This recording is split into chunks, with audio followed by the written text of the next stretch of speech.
Welcome to Rightside Radio. I'm Amy Beth Shaver with Allison Sinclair and JP. How are y'all today? You good? You're on fire today. I already know that. I look like I have 1980s hairband hair. There we go. Why no, it looks okay. I'm good. I'm excited about tonight. It's going to be great. Yep. The Lieutenant Governor Forum and the Hoover Library. All 5 qualified. I think they're all qualified. Have they all qualified? Candidates have agreed to be there. I don't know. There's still a week left in qualification, so somebody else might show up on the scene. But at least you'll hear from 5. If you can't be at the Hoover Library tonight at 6, you can watch on the live stream. We'll be streaming it on our Facebook page, Rightside Media, X, Rumble, YouTube. And if you forget all that, you can go to our website, rightsidemedia.org, and click on Watch Live. And so, there it is. Abs and I will be on stage. Hopefully no one falls. I had to wear all black because I spill something on myself every time. Every time. Well, then we'll be able to report tomorrow what that spill is. Well, if you're going to get us smoothies on the way, because it's weird, it's like we can't eat dinner on stage, but it's at dinner time and we don't miss a meal. So y'all don't miss a meal. Actually, you missed too many, JP. You need to. So I'm going to go somewhere and solve that problem on the way, and I can even get us flatbreads to go with it.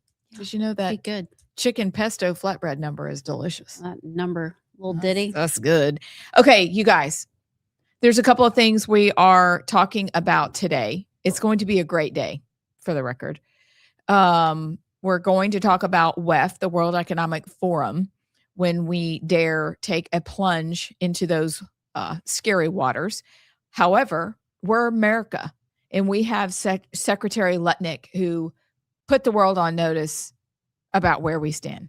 Okay, we're happy about that. We will probably talk about a Minneapolis update. We also really want to talk about, Allison and I both bookmarked, what in the world is up in Virginia.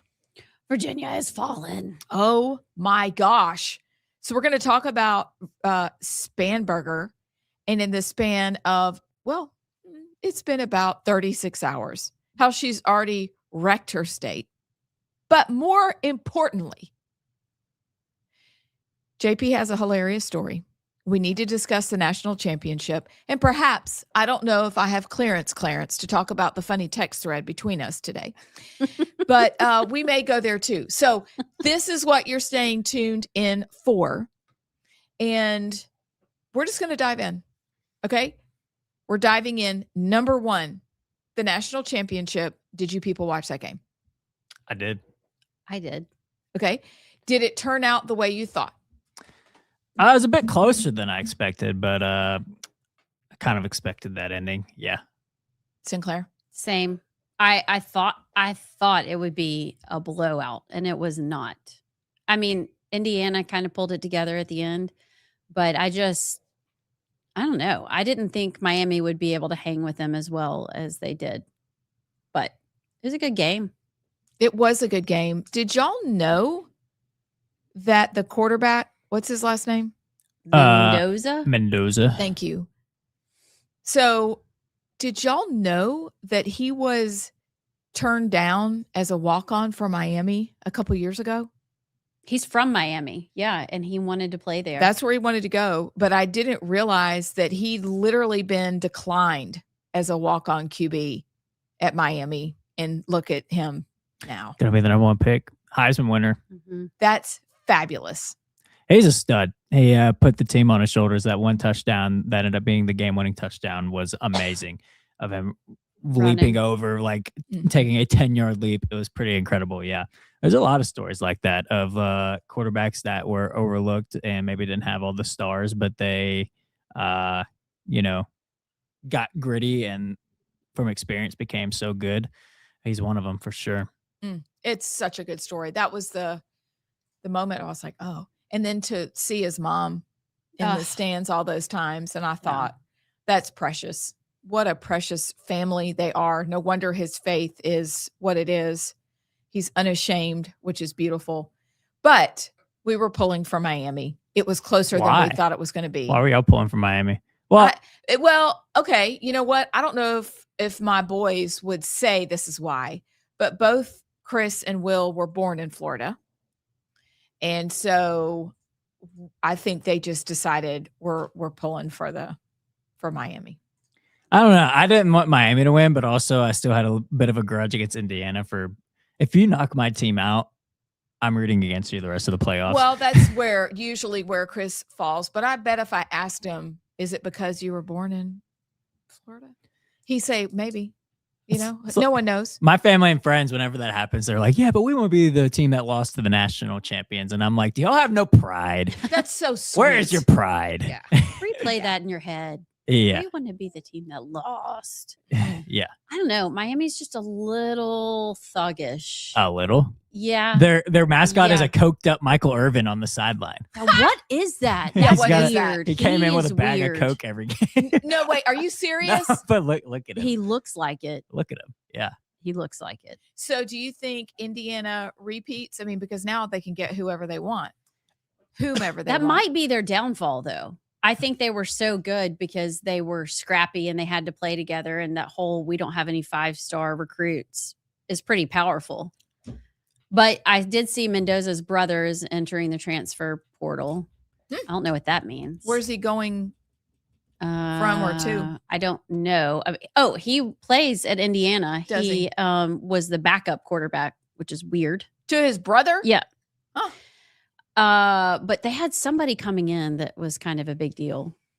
I cannot remember. But I don't know. It's hard to repeat in today's college football. Yeah, I agree. With all the shuffling of players, because the teams that have done it, like the early Saban Alabama, where you could build a team, but now it's like NFL. Each team is a completely new wipe it clean team, and you got to rebuild from the bottom up essentially. So it's a lot harder to repeat in today's college football. But also, I get the vibe that the national championship it's lost a lot of its aura and its weight. It's almost like a sideshow at this point. Well, first of all, it goes way, way, way too long into the year. It's almost like everybody's like, college football is still going on. But I feel like the teams that got knocked out in the playoffs or didn't even make the playoffs, they're like 3 months ahead of the teams that were in the national championship because they got to do transfer portal. They got to do recruiting for next year. They got new coaches. It's almost like the teams, like Signetti even said after the game, he's like, we're going to take tomorrow off. And then Wednesday, we're already back working. It's because they're behind. So maybe it's always been that way, but I don't know if it's just because of the sheer drama with the transfer portal and the Lane Kiffin coaching drama. It's almost like the national championships, the sideshow to everything else. It's weird. Yeah. Very, very weird. Because then when you're talking about the portal and the boys that aren't going forward in the draft, coaches are not going to really sign a whole lot of people because they want to see who from that team's moving on, if any, because in the past, no one would have ever left a national championship winning team. But if they think there's a better opportunity, they might. So there's also that hiccup in the system. It'll be interesting to see how it all plays out, but I didn't realize they were already back working and doing their thing. It's so bitterly cold outside. Who would want to do that? Did you see Saban's comments about Indiana winning? No. It was. What did he say? He said, this is the new college football. He said, back in the day, Southern players would never consider going to the North. But now there's lots of money, and so they will. And so it's like we're losing a lot of our talent now. SEC. That's true. Some of these schools. A lot of the Northern players also wouldn't come down south. I know Michael Parsons, who played at Penn State, told the story about how he came down to Alabama for one training or something, and it was in the summer, and he was like, "I would die in this." It's like this is every day. Yeah. Now I'll stay north. Per day. Yeah. I mean, summers up there. Family was from Ohio. Way different than summers down here. It's kind of a little bit of a breeze in the air some days. I know. And here, sweltering heat. I will say I will miss seeing the Signetti shots every game. The scowl. I mean, yeah, such a rubber face. So I did a meme of that from him last night. It was like me seeing if the greens open 270 in front of me just to top it 20 yards. That's good. That's good. Except he wins. Just Google it. Just Google him. He wins. That's good. He did. He won. That's crazy. That is. Well, alrighty then. So I know we probably need to take a break, but on the other side, JP, we need to hear your story. Yeah. I mean, it's just a good time killer, Alabama talk. No, we don't. We don't kill it's time gonna here. It's gonna be good. You know We what just I tell mean. stories. You know what I mean We by time just killer. talk amongst ourselves. Yes. Do you even know what that's from? No. You talk. Oh gosh. Coffee talk. No. You talk. Okay. We'll talk amongst ourselves when we come back.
Welcome back to Rightside Radio. I'm Amy Beth Shaver with Allison Sinclair and JP. Looking forward to seeing y'all tonight at the Hoover Public Library, where we are doing the Lieutenant Governor Forum.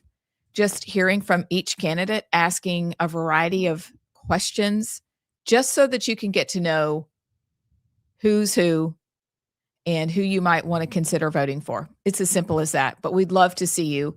And we're not going to go super long. I mean, we start at 6, and we'd love to be done and respect your time at latest by 8. I think, well, we're going to 7:30. 7:30 is our goal. Yep. Which means that we're just going to ask questions and give them the floor. All right, you guys. JP, now I'm dying to know your Alabama funny. Okay, well, first of all, can I just admire this? I can't wait. Oh, yeah. This is so beautiful. Sick. It's beautiful. This was a birthday gift. It's my favorite portrait ever. And it is so sick. I can just sit here and just stare at all the details of it. But yeah, that's pretty sick. It was truly beautiful. So I looked at my license yesterday, and I realized that my license expired on the 25th. So I was like, oops. I guess I got to go to, because the last time I did it, I went in person to the DMV. And I was like, I really don't feel like doing that. And I was like, I bet you can just do it online. I didn't know. I have no idea, know nothing about all of this. So I went and I looked it up and about renewing online, and I did all this stuff, and it said, it gave me the renewal, and I was shocked by how much it costed. Maybe this isn't normal, but for someone who doesn't do a bunch of stuff like this, like renewing my license, it was $35 to renew my license. That is crazy, in my opinion. Is that not crazy to you guys? I had to spend $35 to renew my license for the privilege of driving in the state of Alabama. This is where the libertarian side of me comes out. Okay, $35. I was thinking it would probably be $15, $10 to renew my license. Why does it cost $35 to renew a license? It's dumb, isn't it? I mean, you should just be able to renew it. Maybe $5 to get a reprint of your license with an updated date, right? It has gotten significantly more expensive, but it is stupid. It's like the privilege tax. Yeah. Of doing business privilege tax. Mm-hmm. But I'm just sitting here and okay, I understand driving is a privilege. Okay. But driving is common enough to where, I don't know. It's we're going to make you renew your license, and we're going to make you pay us $35 on top of renewing your license. It just seems so backwards to me. And then I think about the little stuff we have to pay for, we were talking about with business stuff. It's why do we have to pay so much for little crap like that? I said, I don't get it. I was shocked. And my aunt was like, it used to be more. I was like, what? Are you kidding me? Why? How about license tags? Yeah. I mean, they make them and they make us put them on our car, but they're going to charge us to make them to put them on our car. I don't mind having a license tag, but how much is that? I mean, it's expensive every year based on the kind of car you have, what year it is. It is all such a rip. I'm getting ready to sneeze. Oh, okay. But I do have something to say. We'll let you sneeze. Okay, now it's gone. Okay. Well, I mean, you can shut down. Are you going to shut down everybody's microphone? No, just you. Okay. Y'all think about how many times our money is taxed. How many times you pay a tax. Sales tax, gas tax, business tax, property tax, income tax, death tax, marriage tax, privilege tax. Business privilege, what is it? The one that you have? I mean, it's just business privilege tax. Yeah, I think I said that. Whoop-de-doo. But car tax, road tax, the grocery tax. It's just think about how much money. That'd be so interesting to add up. How much we should do that in a day you pay in taxes to all the things. Or in a year, how $1? I don't know. It's got to be a lot. Well, I did also pay a lot of money to a municipal division of Birmingham that I won't say what and how much. We have no idea what you're talking about. I think it was the fact I did that after I did the first one, because I was like, wow, I'm just going to renew my license. It was that'll be $35. Why? You're making me renew my license. Oh, and give me $35. Like, why do we even need to renew? Like, if you like, what is the point of renew? I understand if you got like a new address or something, you can go and change your information on your own. But what's the point of making someone renew their license every 4 years? For what? Well, they do say that your face changes on average every 3 years. But it's not the law-abiding citizens. We really have to worry about that. So they're saying I've learned this in the past. I don't know if this is true. Or if they just want us to be on that every 4-year cycle because it's every 4 years we vote for certain offices, blah, blah, blah. I have no idea. Well, I did it online, so the picture on mine is staying the same. My picture stayed the same. I love renewing online. Thank you to whomever invented that. Thank you for not making me go. However, we live in a county where near our house, the office is primo. Yeah. And they're friendly and nice, and you recognize the same people every time. It is great. However, there also is something to be thankful for, and that's not having to buy 2 tags for your car like we did when we lived in other states. That is painful. Do you have to pay double? Like, when we were in South Carolina, we had to pay so much money for 2 cars and a front and back tag. And I think Florida was the same. And I don't know if they're still the same, but I left there thinking I needed glasses because I couldn't read very well on the little dumb thing you did, the eye test. They make you take an eye test every time you renew your license actually in South Carolina, which I think is a great idea. And then they're like, and that'll be $1 million. And you think about it that time, we were 27 going in to pay for all these things. And you're like, this is a rip. So I feel it's a rip. I don't know what all the money is for. And then some people pay their taxes before they actually get done paying the government. I mean, if you stray it out all the taxes, we need to do a tax. Let's do a forensic audit of taxes. I'll say one more thing real quick about Alabama. When I was like, oh, can't you do your license on your Apple Wallet? I looked it up, and Alabama is like one of the few states that doesn't let you. It's like, you guys are the worst. Hey, we've come so far. You leave us alone. You're just now getting into adulthood. We've been dealing with this for a long time. Now you have little tabs, sticker things, numbers you grab, and you sit in an orderly fashion. Used to be a free-for-all. Okay, I'm sorry about your adulting. It'll get better. We feel for you, JP. I'm kidding. It only adds up more. It does. We'll be back. So sorry.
Welcome back to Rightside Radio. I am Amy Beth with Allison and JP. So I'm not sure. Yes, I am sure. Because y'all are paying attention and you know what's going on. Are y'all as dismayed as we are over the events in Virginia with Spanberger being sworn in as the new governor and the things that she has already done? They are alarming. So, do you know all the things she has done? This requires my glasses, you guys. JP, are you aware of all the horrible things she's done? Not all of them. Can I just say first, that sounds like a movie villain, like Spanberger takes over Virginia. True. It's awful. I saw one of the Virginia officials got sworn in on the Quran. Oh. Yeah, that was their AG. Yeah. Sure, that's So great. she wants to, there's a new personal property tax on landscaping equipment. She's banning gas-powered leaf blowers. What? Guarantee illegal aliens free education. Make it illegal to approach somebody at an abortion clinic. Extend the time absentee ballots can be received after Election Day to 3 days. Allow people to cast their votes electronically through the internet. Expand ranked choice voting. Extend the deadline for ballot curing to 1 week after Election Day. $500 sales tax on firearm suppressors. Assault weapons and large capacity magazines are banned. 11% sales tax on firearms and ammunition. Prohibit outdoor shooting of a firearm in land less than 5 acres. The list goes on. Replace Columbus Day with Indigenous Peoples Day. And how about this little dandy? How about that? Catch me outside. How about that? How about that? Democrats in Virginia, this is from Mike Benz. Democrats in Virginia have introduced a bill to eliminate mandatory minimum sentencing for rape, manslaughter, assaulting a law enforcement officer, possession and distribution of child pornography, and all repeat felonies. Like, when did she get sworn in, y'all? It was on the 17th, my birthday. Yeah. Okay. I mean, so how many days? 5? 3. 3 days. I was adding some extra math. It's girl math. 3 days. She's sworn in on Saturday. This is what she's done, and this is what they've introduced. As depressing as it is, because this is what you get when you vote for Democrats. I mean, you just and the people will rue the day they elected her, because eventually you take out your own. But I'm impressed. This is what Republicans should do. Yes. When you get in power, you should use the power. Yes. Forget the other side. We're way past those days. Like, I'm all for nuking the filibuster. I don't even care if it's right or wrong anymore. Like, I'm at that point. Get your stuff done. I don't know. Deal with the consequences later, because apparently they're all going on social media saying we're all going to jail when they get back in power. Yeah. So why not? The game has changed. So hats off to them. It's a glimpse into how fast they're ready to just kill us all. And I wish I was saying that metaphorically. Like, they are dying to get into power to undo everything Trump is doing. And it's just a glimpse into not only the midterms, but 2028 if we lose. I agree. That was my first thought, was like, God, I wish Republicans could be that quick to implement their agenda. Right. Also, I'll just say, I think the one that troubled me the most was it's illegal to approach anybody at an abortion clinic. It's so twisted. Like, that's almost like if I was standing there and was pointing a gun at you and about to pull the trigger, it's illegal for anybody to try to stop me from doing that. That's essentially what you're saying. It's illegal to prevent murder. It's wicked. Meanwhile, we're still stuck worshiping at the altar of being nice, because we're Republicans and we wouldn't do that to them. Even though they do it to us, we should turn the other cheek and be good citizens.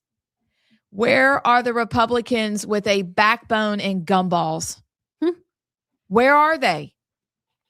This is crap that we're worshiping at that altar. And also, you're right. It is a culture of death. We can't talk to you. I just don't think that it's that. I don't think it's about, I used to think it's about being nice. And I think for the underlings, the commoners that are still out there, the normies that haven't caught on to what's happening, especially those on the right, I think it is that. But for our elected officials, I just don't think they are who they say they are. I'm at the conclusion that they are truly not Republicans. They are not conservatives. They are masquerading as one, but they're really not. There's no way you can continually not stand up for what you campaigned on. And like, you wouldn't be able to go on in your life if you truly were convicted that those principles were correct. Do you know what I'm saying? Like, there's only so far you can get with niceness. At some point, if you are a convicted, honorable person, you would have to side with your convictions. But it's gone on so long. I just think they don't have them. Yeah, no, I don't think they do. And I think you're right. I think it's the people who go, I'm sorry to say this, in some, not all, churches that want to be nice and sweet. It is some of the people who get to office and think we need to be nice because that's what they hide behind. And they do not have any backbone. They don't. It's gone. And you're right. So you are only left with the conclusion that they don't stand for anything. But again, where's your backbone? Because now I guess we'll just have to call you all frauds until you do something. You know, I mean, think about the porn in the libraries. They're not going to get around to it this year. Seriously? Can't do it? Yeah, it's a little bit like what happened on X today with Scott Buttram, who retweeted my video about telling Chairman John Wall, who's the chairman of the Republican Party, but he's also the chairman of the Alabama Public Library Service. And last week, he read out loud some excerpts, and we talked about this, from a book called The Perks of Being a Wallflower. They actually made a movie out of it. Y'all, I listened to that and was like shrinking back, like, oh my gosh, this is in the like 12 to 18-year-old section. And it was not comfortable for me. And you can literally hear in that room, one of the board members says, I think we need to issue, because they live stream it, a trigger warning for people that are listening. Those same people voted. Luckily, they withdrew funding from the Fairhope Library. They had enough votes to do that because they won't move the book out of the children's section. But there are still people that voted after reading that, adults being uncomfortable saying you need a trigger warning, voted to keep it there. And so Scott Buttram today retweets my video where I give a shout out to John Wall and the people that voted to get that out of our libraries. And he's like, this is a weird flex that you're supporting someone, Chairman John Wall, who's now basically the chairman of the AEA. And I'm like, I don't care who you are. If you're against our kids having porn, I'm going to give you a shout out. Anybody that has the courage to read that, I don't know if I could have gotten through reading that. It's that uncomfortable. Yeah. So why is Scott Buttram? I mean, I'm sorry, I'm drawing the line. Maybe he wants porn in front of our kids. I don't know. Well, but it's very weird to publicly go against someone who is giving praise to someone who has courage. But that's where we are in our country, is we cannot see something we agree with in a person or something we disagree with. We think it has to be all or nothing. Also, Mr. Buttram, you missed the point. It was about porn, like she just said. It's not about John Wall. That's the problem. The people who should know better don't. Because even people that you don't 100% agree with, even the left, sometimes they come out with points that you're like, oh, wait, actually, you should be able to give someone credit for what they do right and still be able to speak out against them. Right. I have really conflicting feelings on the AEA. Like, I'm not giving John Wall or whoever else is I need to look into that more, but I'm not defending whatever Scott Buttram is saying John Wall did. Forget that point. I'm defending that we should protect our children. Right. And why he would even make issue of that. My point is, I don't know why. Maybe he was having a bad day and just wanted to fight. I don't know. Maybe he hates John Wall that much. I don't know.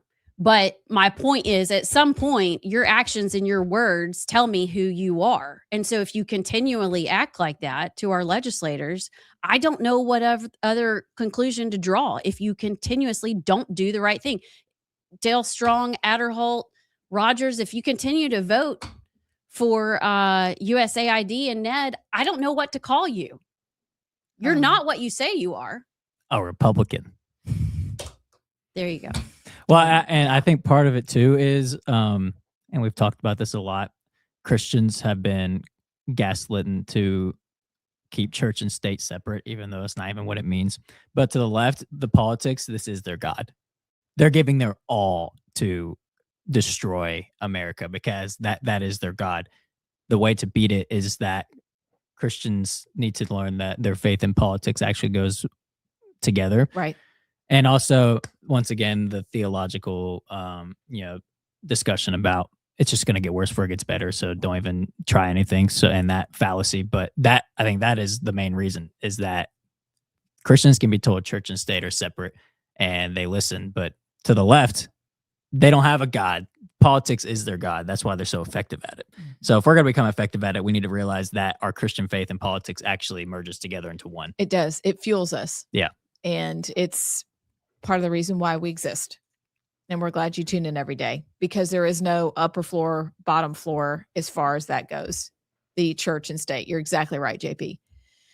But we're in the South and people think they need to be nice.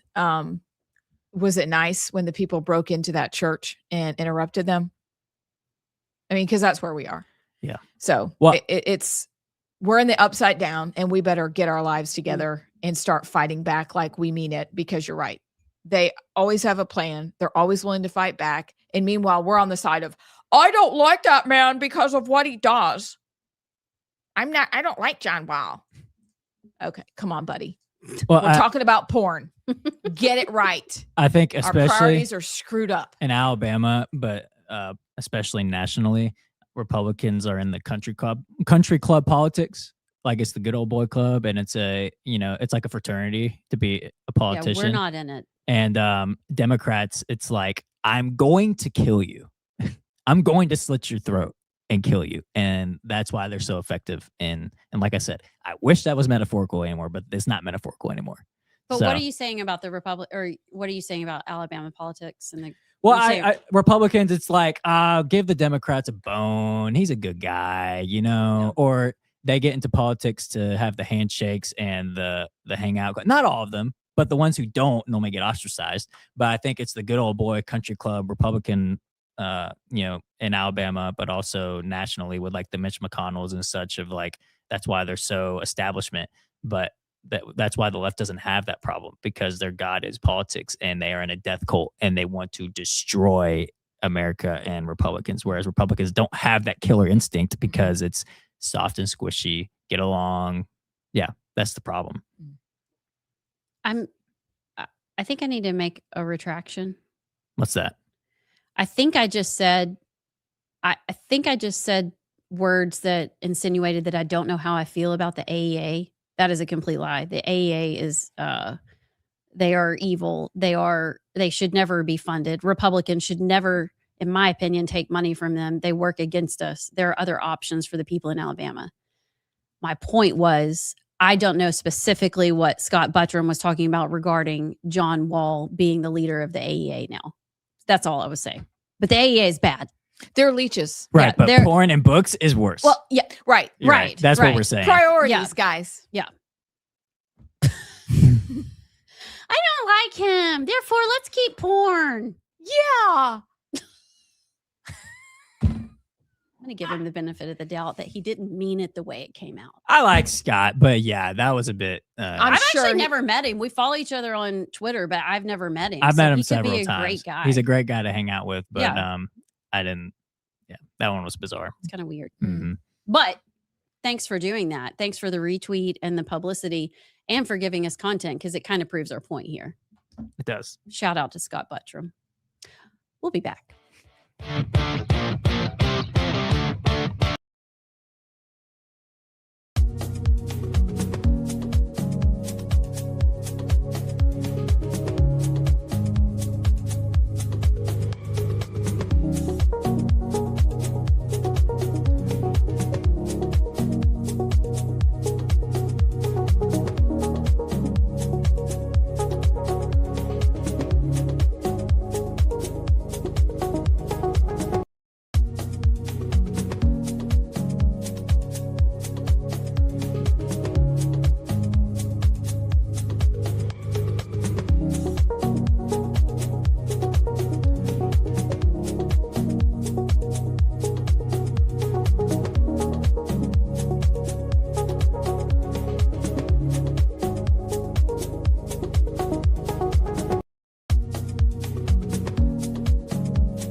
WEF Radio. I am Amy Beth with Allison and JP.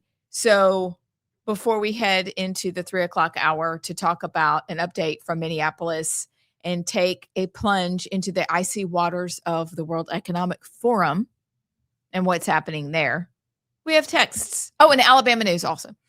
We have text, right, JP? Yeah. 833-687-4448 is the text line number. By the way, okay, I'm not going to go long on this. Somebody DM'd the Rightside Media Facebook like a week or two ago, and I just saw it last night, and it said, "What's the text number to your show? You say it way too fast." And I'm like, that's got to be rage bait. I've been saying it so slow for weeks, but it's still too fast. Well, maybe just say it twice. 833-687-4448 is the text line number. Or 833-68 right is the WRITE? RIGHT. Not RITE. No, like right side, Okay. like RIGHT. I just clarifying No, it's for good. our People listeners. need to know. Yeah. Okay, let's go with David from Huntsville first. He said the founders were more interested in protecting the church from government, not protecting the government from the church. Someone who knows their history. It's true. Aaron from Madison says, great conversation. Part of the problem in our state is that the Democrats are more anti-Republican than pro-anything. They'll argue against ICE, for pornography in schools, for men and women's locker rooms, and all because they don't have the courage to tell the radical base within their own party no. That's good. It's true. Brad from Crimestone County says, they may not be conservatives, but they're definitely Republicans. It's true. Touche. That's good. Owen from Huntsville says, your automobile tag costs you $25 in Madison County. I believe that is statewide. The thousands or the X hundreds are state county ad valorous taxes and school taxes. Yeah. Yeah. We love those.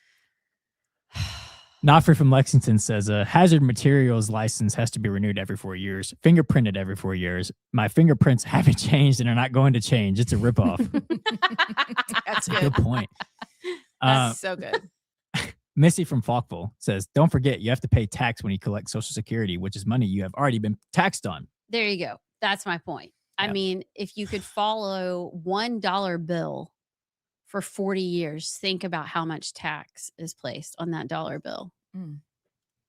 That's ridiculous. Stupid. It's really dumb. I don't know why whatever tax structure we have can't do it like Europe and work it into the price so that things are just even and you don't need any of the You can't. dimes or nickels or whatever idiocy that we need. We can't even get that right. So yeah, if you followed $1 around. Just tax. It's ridiculous. What was it? The revolution. This right here was because they taxed their tea at 3%. Yeah. Okay. And now we're like, oh gosh, I only have to pay 40% taxes. Oh boy. Sure. I love being robbed. Rhett from Danville, he says taxes equals legalized theft. Agree. And So then true. one more, Matthew from Trinity, he says property taxes are immoral. Technically, it means the state owns all those things. Yikes. Wow. When you put it that way. That hurts worse. Trent? Or what? Matthew from Trinity. Matthew from Trent. I just wanted him to. Okay. I somehow got Trent. Matthew's a smart one. Huh. Yeah. It's like you're renting it from the state. Yeah. Because they can take it away from you if you don't pay it. Mm-hmm. You gone. Oh, y'all. Yeah. Well, this has been fun. Cheerful. Do we have anything uplifting or are we going to do World Economic We're about Forum to talk and WEF. the satanic pedophile death cult that runs the world? I have something after the negativity from Howard Lutnick that is thumbs up. That will be very encouraging. Okay. I'm looking forward to that. We'll be back.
Welcome back to Rightside Radio. I'm Amy Beth Shaver with Allison Sinclair and JP. So it is time for us to take a little deep dive into a subject, and we're tackling this subject. We haven't really talked about it much on this show.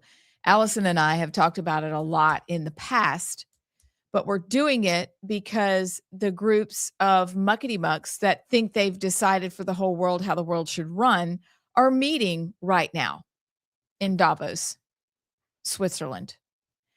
And we have tidbits about that. But for once, we also have a bit of good news coming out of there. There's some really bad news, but then there's also some good news. But before we do that, JP, do you have perhaps a sound effect for us when we talk about the plunge?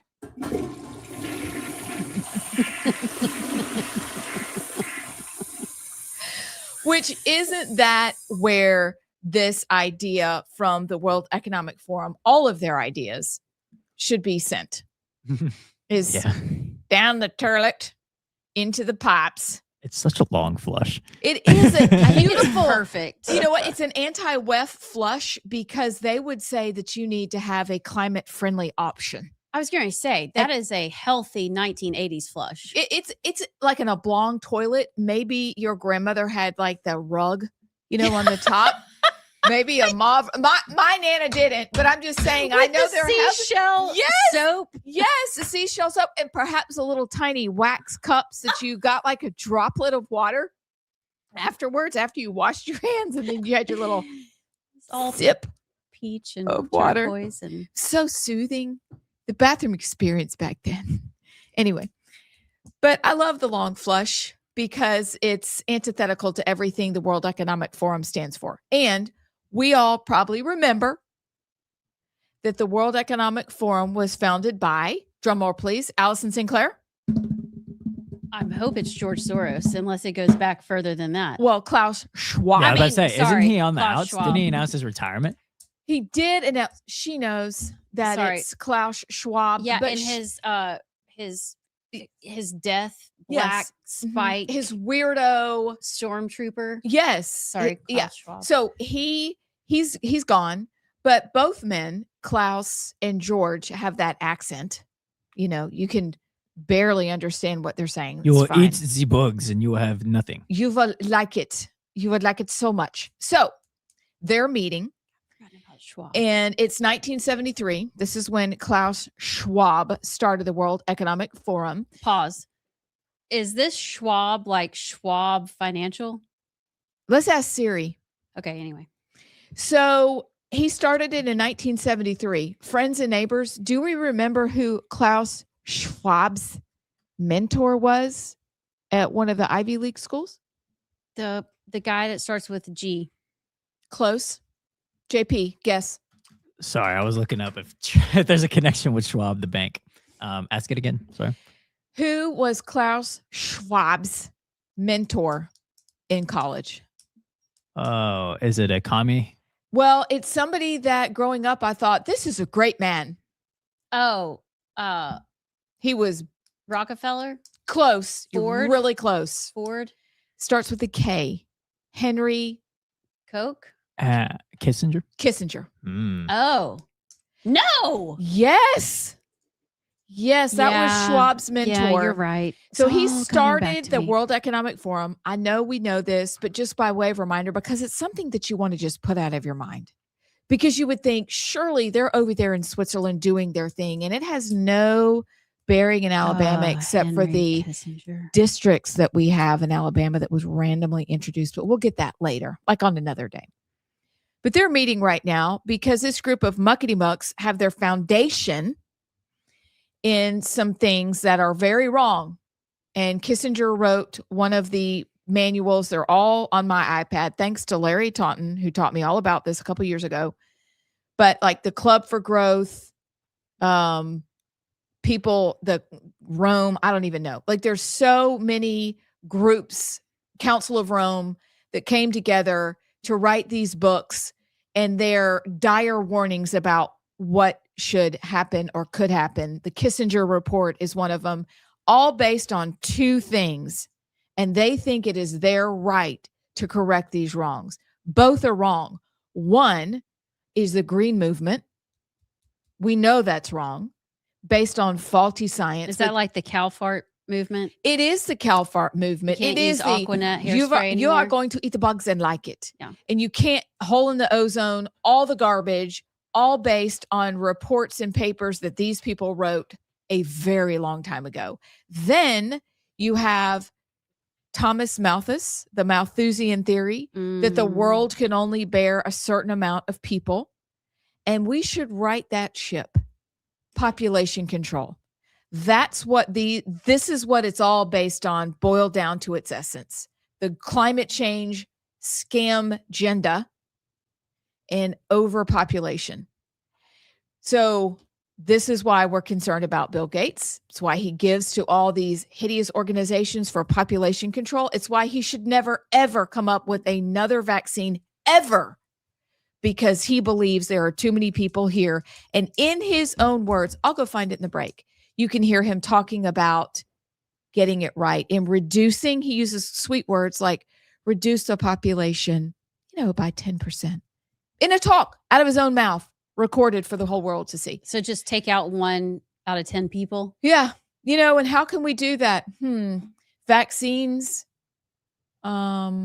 Make abortion, make assisted suicide super cool. easy to do, take away our ability to eat good food and eat food that may or may not be good for us, like bugs. So there's all these things, but it's all centered on those two ideas. And now it's morphed into so much more than that.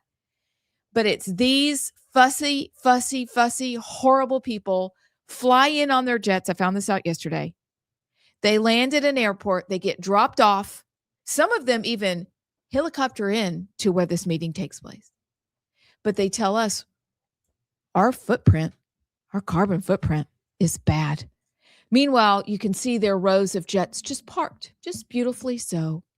And then the jets, because the airport in Davos is so small, they have to go to another airport to actually park their vehicles, because their vehicles are planes.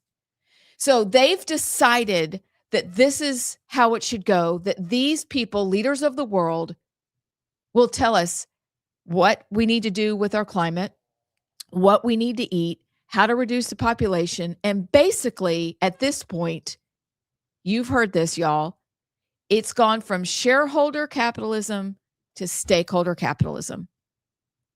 It's using socialism to get to communism so these people can run all the things. And they're having their fancy meeting right now in Davos. And we should all kind of be terrified about it. That's delightful, isn't it? It is. It's funny too. You mentioned it in passing, the cow farts. Yes. I was unironically taught that in school. Wait, no. What? Well, yeah. I'm not going to. Remember the bags on the cows? Yeah. So I'm not going to say what the school is. I'm sure when I described it, I've talked about it in the past with like anti-Christian, but I'm sure the Huntsville people know what school this is. But I only went there because my mom coached there. But yeah, in middle school, we watched a documentary called Cowspiracy about cow farts are warming the earth and are the reason why we have such global warming and such. And I think back on it, it's like, I wonder if I was taught that, what's all the other stuff that these, liberal schools are indoctrinating people with? And I look back and I go, it makes sense now.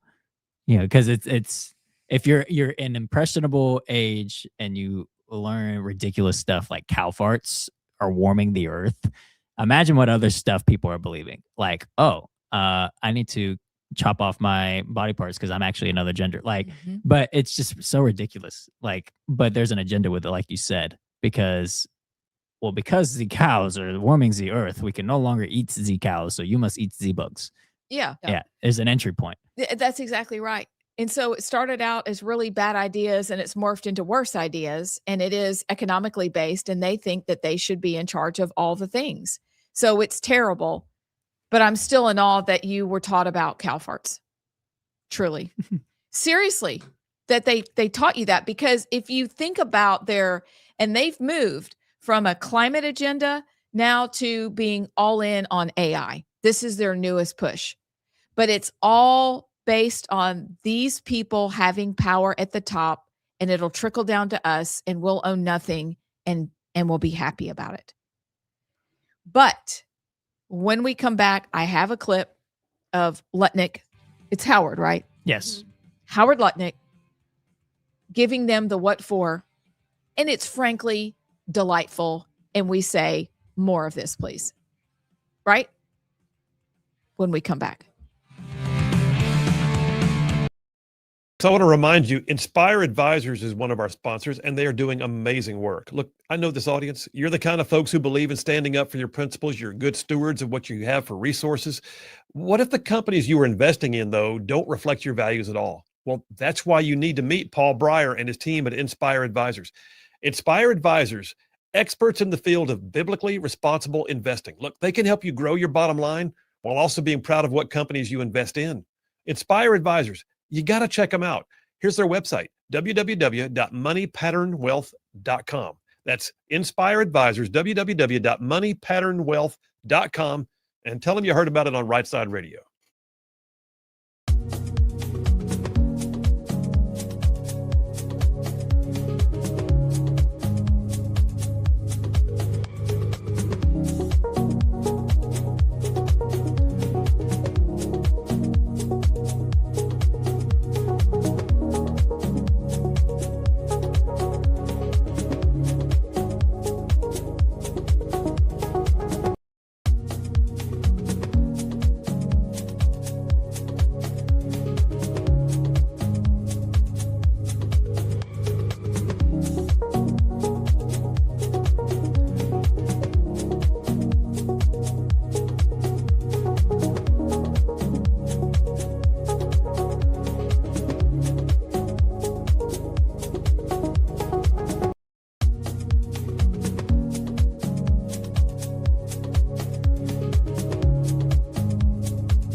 Welcome back to Rightside Radio. I am Amy Beth Shaver with Allison Sinclair and JP, finishing a little bit of a plunge on what in the World Economic Forum is. And basically, and I sent this to JP for show notes today, James Lindsay did a piece on the World Economic Forum, totalitarianism, left and right. And I listened to that today. It's from last April, but it's a great explanation of really and truly what is going on. And we're even seeing some of the language that they're using, this stakeholder capitalism, is turned into, for Republicans, this is where it affects us, common good capitalism, because it is called the World Economic Forum after all. But it was originally based on two very ideas, overpopulation and this green agenda that's gone nowhere because we've been told the same thing for 50 years. And nothing's changed. In fact, if you were to look at the universe that God created and you were to see how small we were, JP, Allison, can you imagine? Well, I did get to go to a Christian school, but I didn't dive into this. If you were to just look at the universe that God created through a telescope and to see how vast it is, it would have stopped this whole climate scam agenda in its place, in its tracks, to think we could do anything at all with cow farts or eating bugs. Like, we're tiny. The universe is infinite. So this idea would have been dead, but instead, no, Al Gore made billions off of the movement. So that's why it matters. It matters that they're meeting. It matters they don't do what they say. It matters that very few people who are unaccountable and unelected are trying to run our lives with ideas that are lies, and they're provably so. But then more than that, this is where we always get into trouble, is we are starting to adopt some of their language on the right, talking about common good capitalism. And I hate to say it, it's been a couple years since they've talked about it. I'd love to hear what they have to say again. But people like J.D. Vance has used the language of common good capitalism. Tucker Carlson has talked about common good capitalism. And I don't know, these men are very smart, but do they realize that that's dancing into territory we don't even want to be in? Because we're not for stakeholder capitalism. We know that's Marxist. But we exist because our Constitution says we have the right to pursue freedom on our own terms, not thinking about this globalist agenda. But I did promise you that I had good news.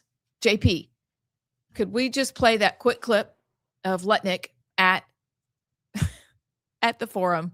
I wish we could have seen the people's faces when he talked. It's pretty awesome. Well, I think you should start at a much higher level. Okay? We are in Davos at the World Economic Forum. And the Trump administration and myself, we are here to make a very clear point. Globalization has failed the West and the United States of America. It's a failed policy.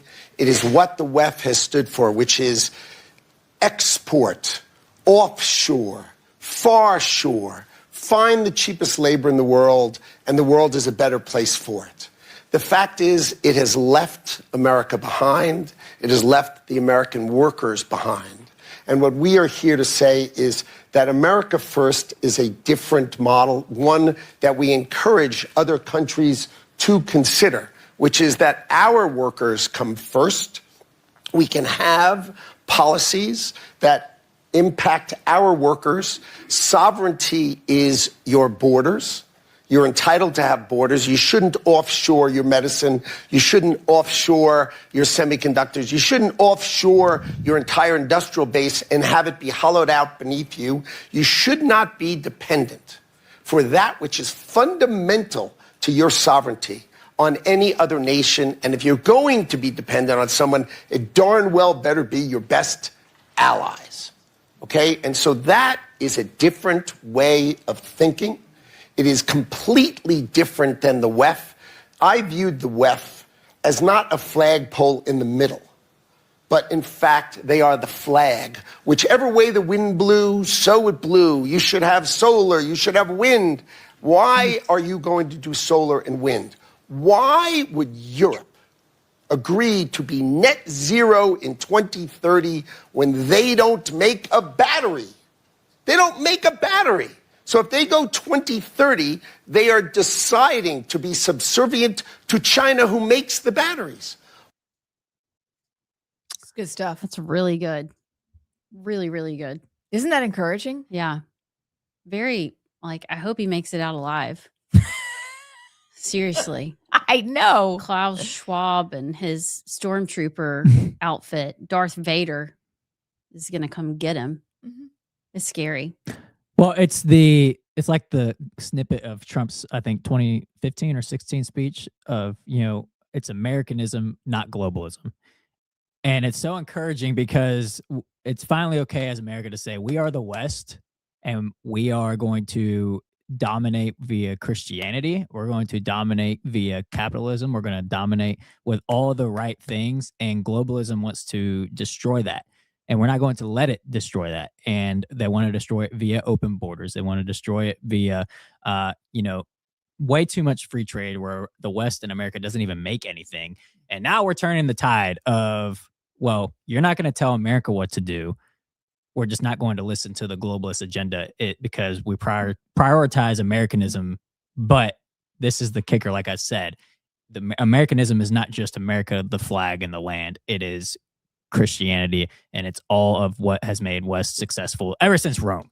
So it's not just an attack on America, it's an attack on all of Christianity and all of the good values of the West. So it's about time that America got a backbone against the WEF. It's very refreshing. Yeah, I loved it. I'm like, wow, this is kicking tail. More of this, please. Yeah, when we come back, I'll read a little bit about what almost happened in Alabama in 2024 because the WEF was very close, and it might still be. I need to do some more research. There was a bill that was introduced that was straight out of the World Economic Forum playbook. The bill was replaced, but I'm not sure it's any better. We'll be back.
Welcome back to Rightside Radio. I'm Amy Beth with Allison and JP. Looking forward to seeing some of y'all tonight at the Lieutenant Governor Forum at the Hoover Public Library. Allison, what were you showing me in the break? Was that Larry Fink? Who was speaking? That was Larry Fink, yes. Okay. He was talking about that this was just happening at the World Economic Forum, that the data centers, which data, however you say it, they're wanting to build one in Bessemer, right? Mm-hmm. Is that where it is? Yep. And how much power, okay, that's ironic. Number one, talking about power, they will take power and water to keep them going, and that they weren't eligible to use solar and wind power because it's unreliable. But the scarier thing was he was talking about how they had to have consistent power. Well, if a data center has to have consistent power and that's their priority, what is not their priority? Oh, huh. Us having power and our heat or our electricity for anything. So it's terrifying what they're doing, and what lest you think that it is just happening over there and it's some crazy. No, it's happening here in Bessemer where they want to build the center. And so, what are the data centers for? Just data. So could be data about a company, could be data they're storing about us, right? Yeah. I mean, because China is, the social credit system. So what's wrong with what we have now? Yeah, nothing. I would like less data. I don't want you to know about me. Less computers. I want our schools to go back to books and pencil and paper. Cursive.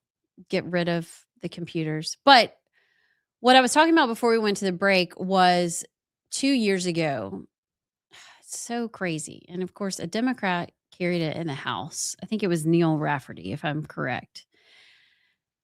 They had this great idea to have innovation districts. So listen to, this is from ABC 3340 News. This is what they say these innovation districts would do. It's a constitutional amendment. It would authorize listen closely. It would authorize counties and municipalities to sanction the incorporation of an innovation district as a public corporation, exempt innovation districts from competitive bid laws and other state oversight, and use public funds, property, and services to benefit and support innovation districts and qualified enterprises. The innovation district could use those public funds to benefit any public or private people or entity. So basically, they were going to pass these, I think, like 7 districts around the state, and these districts would be run by senators. And if they deemed your property would have been beneficial, this is why this bill actually was killed. But what they were trying to do was, if your property, say you owned a CVS on the corner, or a hardware store in the corner that you've owned forever, and they thought your property was beneficial for this innovation district, the state could take eminent domain, use eminent domain, and take your property, because everything would flow through and be viewed through, is this good for the innovation district? People lost their minds. I mean, but it's terrifying. They were consolidating power. They were consolidating tax funding. They were consolidating in so many ways your property and what you could do. And they would just come take it. If you had a cut through that they needed, they take it. They changed it. They did pass something called research corridors. It's almost like there was Common Core. We don't have that anymore. Oh, we have Core Common. But they passed something that now is, and I need to do, it was at the very end of session. It was very confusing. It happened very quickly. But of course, all the Republicans voted for it. And what's funny is Scott Stadhagen, who's not the speaker, but the majority leader for the House. He was speaking at the Shelby County Republican Executive Committee meeting. And I like Scott. He's actually one of my favorite. I think he's pretty solid. But somebody asked a question about these innovation districts and the research corridors, and asked him, if he why he voted for it and what his thoughts were. And he said, I have no clue what you're talking about. but he voted for it. And I ended up having to explain in that meeting what this was because he had no idea. So they go in, everybody blanket votes for it because Jabbo Wagner was carrying it the Senate or whatever it was. They don't even know what they're voting for. We have to stay vigilant because that is what is coming down the pipeline. This World Economic Forum stuff looks great, sounds great, innovative, workforce, and it's all kind of sketchy. They are Marxist terms for control that we lose and they gain every time. And so we become cogs in their wheel. Meanwhile, they become like the people in Davos with their private jets, some of whom can't even be bothered to get in a car. They just helicopter from that airport to the hotel or wherever they're staying. And they tell the rest of us how we're going to live our lives, unaccountable and unelected. And that is, there was a district and there was a research corridor at that beautiful farm when you're coming into Jefferson County. Oh my gosh, the I Kraft forgot about farm, that. I believe, on the right side of the road that has become a research corridor. Oh. They're untaxable. They're unaccountable. They can do what they want in this little area. I think it's a little test. But what's more bothersome is that our leaders didn't know. Thank God you were there to explain what was happening. Well, it's too late because they had already voted for it. But the idea, remember we spent days on our show digging in and trying to find out what we could. But it is a loss of control because when we don't pay attention to who we vote for, we end up with Abigail Spanbergers. When we say, oh, y'all just handle it, they do. And then they vote for dumb stuff that they don't even know what they're voting for. That's the definition of irresponsibility, isn't it? Right. So, I mean, this is what we have. And so we're left on shows like this. This is one of the reasons we exist, is to tell the truth and to expose what's going on. Sometimes to people, like Allison said, we really like, who do a good job, but who just voted with the block. We can't do that. So beware that the World Economic Forum may be thousands of miles away in a glorious part of the earth. But it does have tentacles and hooks right here in Alabama. If you go back, this was in 1819 News, April 10th of 24, written by Caleb Taylor. It's called Innovation District Legislation Stalls in Senate.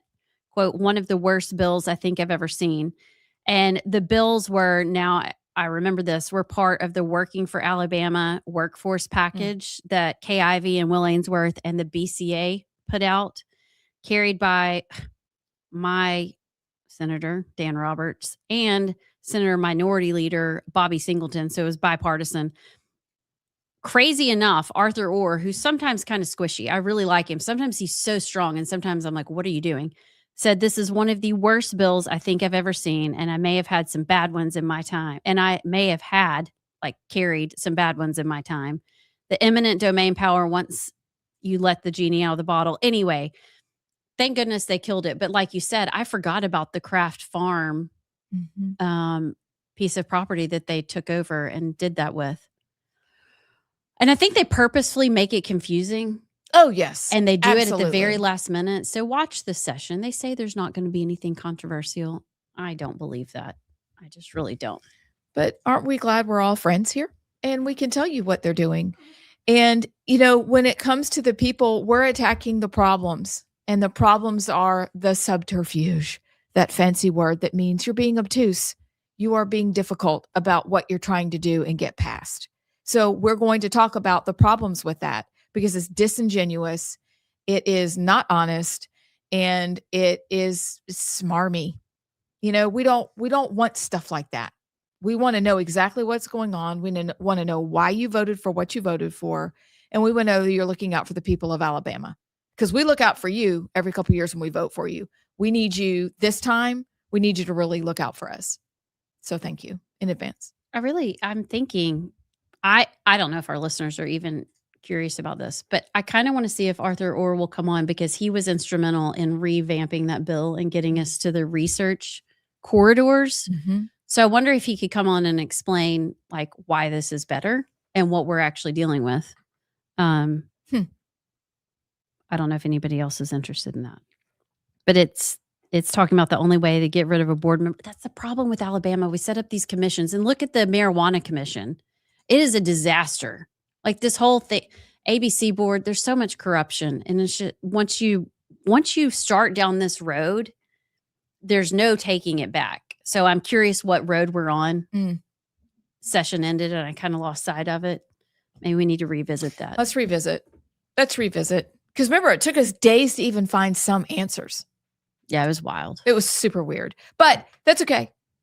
We like to research and we'll share it with you so that we can go out and handle it. Maybe he comes on next week's The Plunge. Okay. You're invited. Oh, they're in session. I bet he can't do it. Well, he could Zoom. We could do it a different day. Can we do it Monday or Friday? Yeah, we can do a different day. We're packed. You guys are going to be super excited about all the people we're having on. It's just, it's a place you want to be. And we're humbled by that. But we have a lot of great guests that are upcoming. Can I put a weird bow on the end of this conversation that has nothing to do with this conversation, but I think it goes back to what you were talking about before about Greenland? Yeah. Or are we going to talk about Greenland? Did you see Trump came out and said he's willing to spend $700 billion and plus give like $50,000 to every person in Greenland or Denmark? I think it's Denmark. As he should. Yep. And pay them off, basically. But remember last week, I think we were talking about how Denmark has sterilized all the women. Yes. And I didn't know how you would do that without them knowing. But you and I both saw that apparently they would implant IUDs in these women as they were undergoing other medical procedures, and they didn't even know, and they would have to find out later. So talk about world depopulation right there. Right there. Taking them out. Unsuspecting women. There should be a little more of an outrage, right? There probably has been, but that happens over and over again. Yeah, that's so sad. Gosh. And this is in a civilized Western society. Oof. It seems so barbaric. It really does. All right, we're going to take a break. We'll be back in just a minute.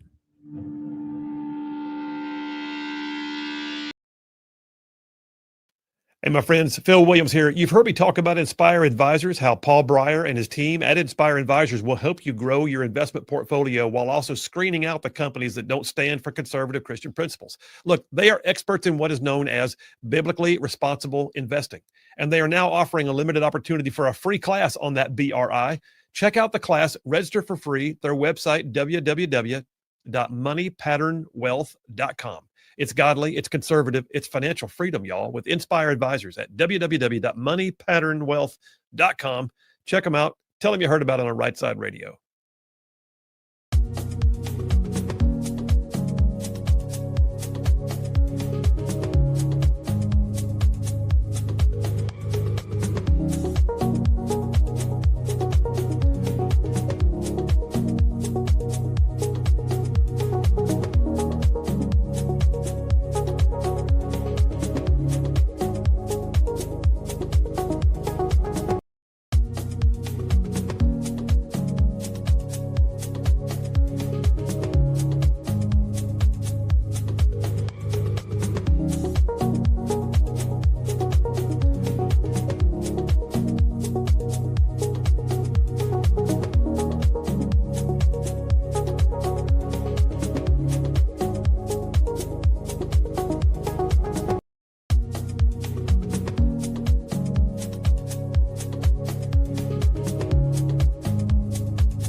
Welcome back to Rightside Radio. I'm Amy Beth Shaver with Allison Sinclair and JP.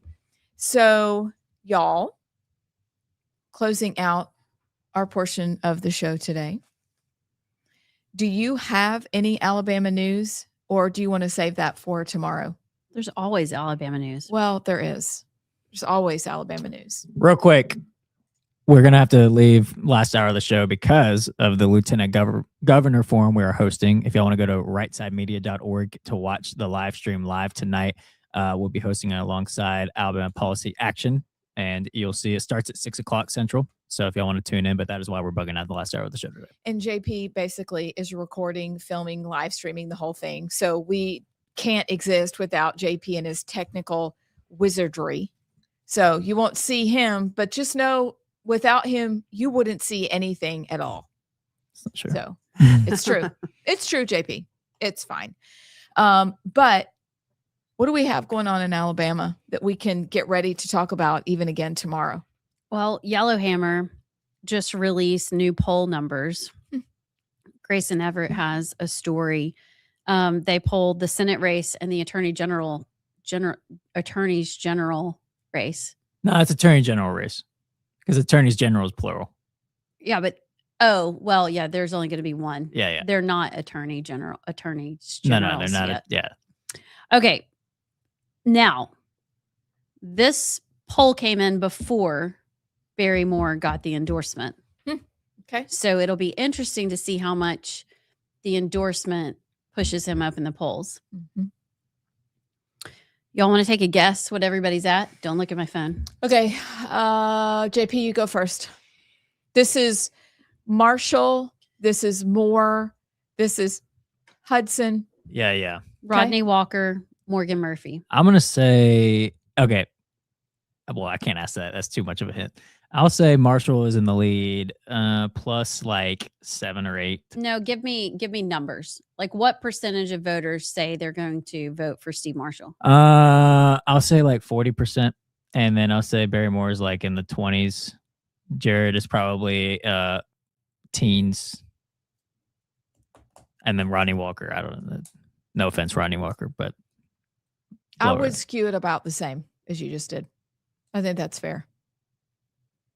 What are the actual numbers? What's weird is that these numbers are scary close to the first poll that I saw.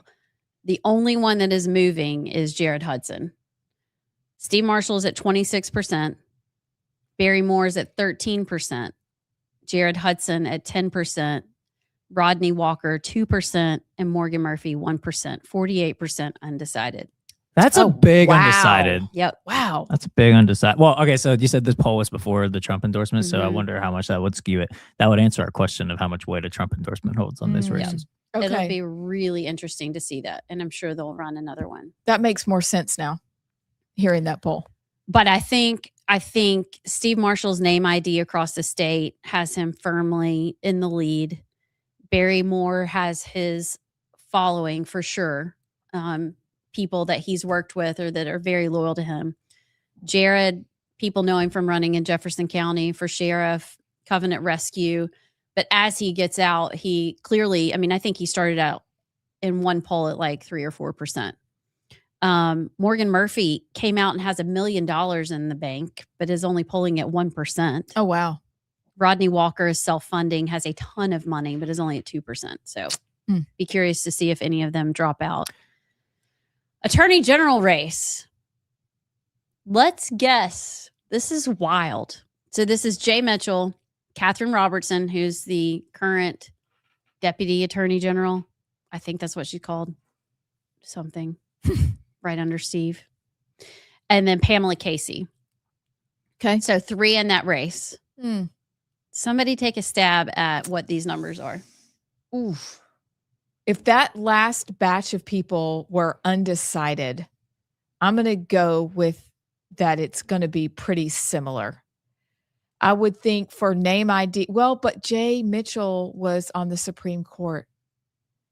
Oh, goodness. I'm going to say Catherine Robertson at like 15%-ish. Jay Mitchell probably around 10%-ish. Pam Casey probably like in the 5%. But I think Catherine's in the lead. Yeah, I would think because she's a little more in the media right now, because it can change. I would say she's probably at 22. Jay's probably 15 to 17. And then Pam Casey's at 10. Catherine Robertson her title is chief counsel. Anyway. Oh, okay. Jay Mitchell in the lead. Wow. At 9%.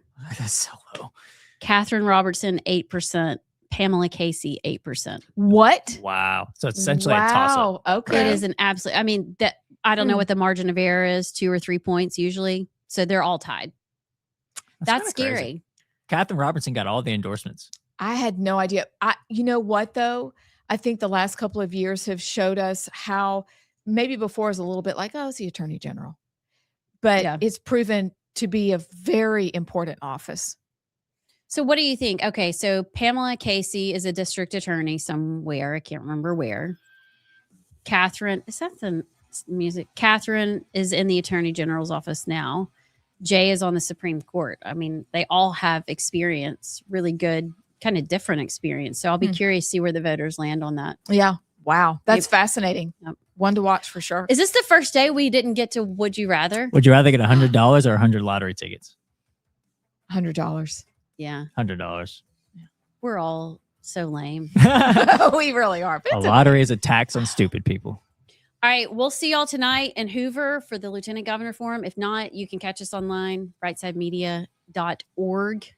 Click Watch Live. We'll be there, 6 o'clock. See y'all tomorrow.